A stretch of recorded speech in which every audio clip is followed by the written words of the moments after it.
Despite the best efforts of judicial authorities at national and EU level, billions of euros a year are lost to corruption. Of course, when you look at the global context, EU member states are generally strong at identifying and rooting out corruption. But corruption can have a corrosive effect on the rule of law and economic growth. So, in a union of 27 member states, taking a common approach to fighting corruption is vital. In a recent Eurobarometer survey, 3/4 of EU citizens said they believed corruption was a major problem in their country.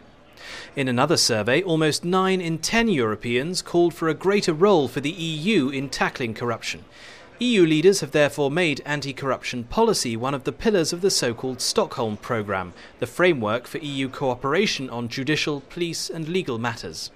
The Union has requirements on anti-corruption only for the candidate countries. Once you are in the Union, there is nothing.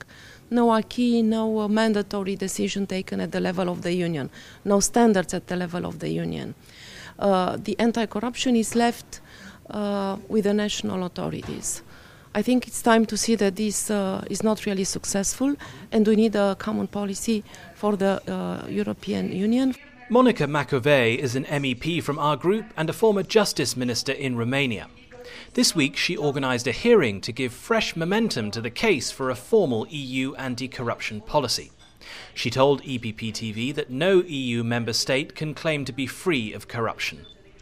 It's not only that some of the new member states show that they couldn't find very successfully with corruption. Prime Minister of Greece even mentioned that the administration is rippled by corruption, for instance. So there is corruption. This is a danger, again, to the European taxpayers in terms of how the European funds are used. Public surveys point not only to a high perception of fraud at national level, but also within the EU institutions too. The EU has its own anti-fraud office called OLAF. It was created 11 years ago, largely as the result of pressure from the European Parliament. Algirdas Šemeta is European Commissioner with responsibility for OLAF and a member of our EPP political family. So, is OLAF doing enough to combat corruption at EU level? Nothing is perfect. And I think that we also could improve the activity of OLAF in this area. That is why we are in the process of reform of OLAF.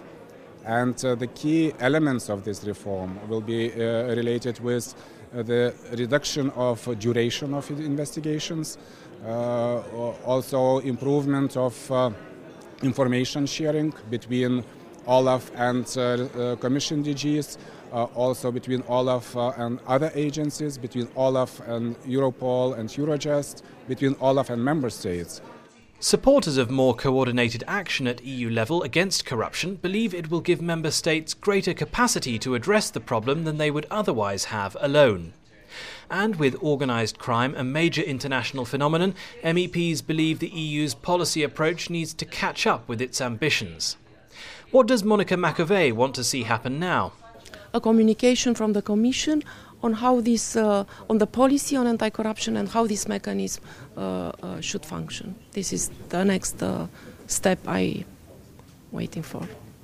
With EU member states increasingly pooling their resources in matters relating to criminal law, an EU anti-corruption policy not only makes sense, but responds to people's concerns. For more information about our group's activities in this field, please visit our website, eppgroup.eu.